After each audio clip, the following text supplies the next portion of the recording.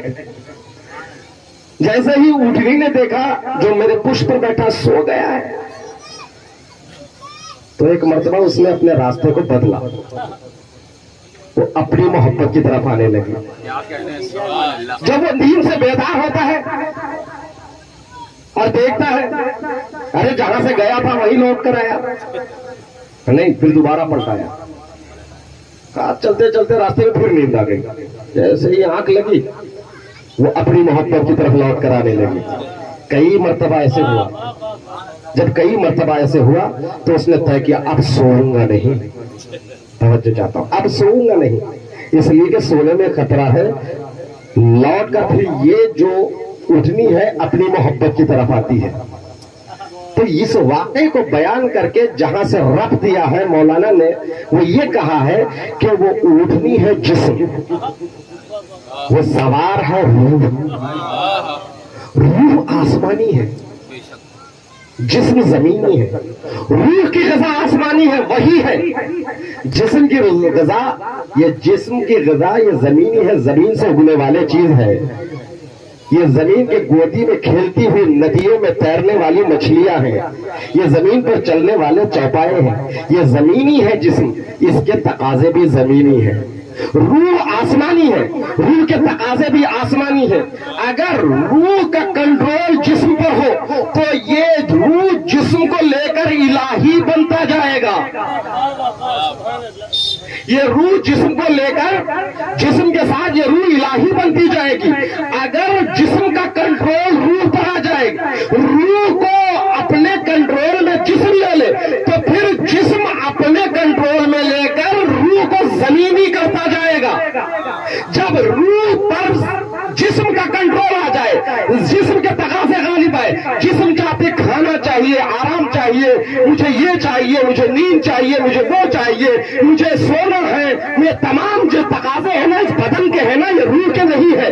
تو اگر جسم کے تقاضے روح پر غالب آ جائے تو اس قدر وہ زمین میں دھستا چلے جائے گا. قرآن اس کے لیے آواز دے گا, اولئک کالانعام بل ھم اضل, یہ تو چوپایوں کی طرح ہے بلکہ اس سے زیادہ گئے گزرے ہیں. توجہ چاہتا ہوں میرے عزیزو, جب جسم کے تقاضے روح پر غالب ہو جاتے ہیں تو وہ یہ چوپایا بن جاتا ہے انسان, بلکہ اس سے بدتر بن جاتا ہے. مگر جب یہی روح جسم پر غالب آ جائے تو جسم کو روح اپنے کنٹرول میں لے آئے تو یہ روح اتنی بلند ہوتی ہے, اتنی بلند ہوتی ہے, اتنی بلند ہوتی ہے, یہ مقام وہ آتا ہے جہاں جبرائیل بھی یہ کہتے نظر آتے اس سے آگے آپ کی منزل ہے. سبق لے محمد علیہ محمد کی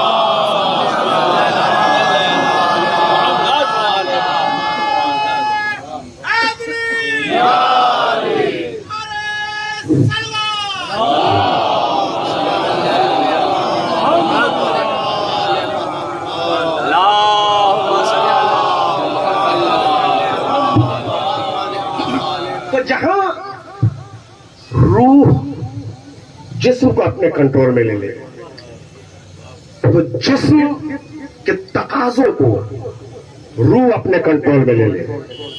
جسم کہتا ہے بچانا چاہیے اپنے آپ کو. روح کہتی ہے میں آسمانی ہوں, فریض الہی میرے لیے ہے کہ یہاں خود کو بچانا نہیں, یہاں مقتل میں خود کو پیش کر دینا ہے. جسم کہتا ہے مجھے سونے دو, نیند آ رہی ہے. روح اگر کہ نہیں اٹھ, فریضہ الہی کا وقت ہے, اذان ہو رہی ہے. جسم کہتا ہے مجھے کھانے پینے دو, بھوک لگ رہی ہے, پیاس لگ رہی ہے, وہ اچھی چیز ہے, یہ اچھی چیز ہے. روح کہتے ہیں نہیں رک, فریضہ الہی کا وقت ہے, صبح سے لے کے شام تک روزہ رکھنا ہے. جسم کہتا ہے مجھے خاموش ہو جانا چاہیے, میرے مفادات پر اس کا اثر پڑے گا. روح کہتی ہے نہیں, حق بات ہے, بولنا پڑے گا. روح کہتی ہے اچھی زندگی ہے, آرام کی زندگی. جسم کہتا ہے اچھی زندگی ہے, بہترین زندگی ہے, عیش آرام کی زندگی ہے, کیوں چھوڑ رہے ہو؟ روح کہتی ہے نہیں, یہ زندگی حقیقی نہیں ہے, اس کے بعد کی زندگی ہے, تو یہ مقتل میں جانا پڑے گا. جب عزیزان محترم روح جب جسموں پر کنٹرول کرنا حاصل کر لے تو پھر جو انسان ہمارے سامنے آتا ہے تو وہ قاسم سلیمانی بنتا ہے, وہ شہید حججی بنتا ہے, وہ ابراہیم ہمتی بنتا ہے. یہ وہ شخصیتیں ہیں جنہوں نے اپنی عیش و طرب کی زندگانیوں کو الوداع کہا اور مقتلوں میں اس لیے زندگی گزاری کہ ان کے روح کی حکومت جسموں پر تھی. صلوات پڑھیں محمد علیہ.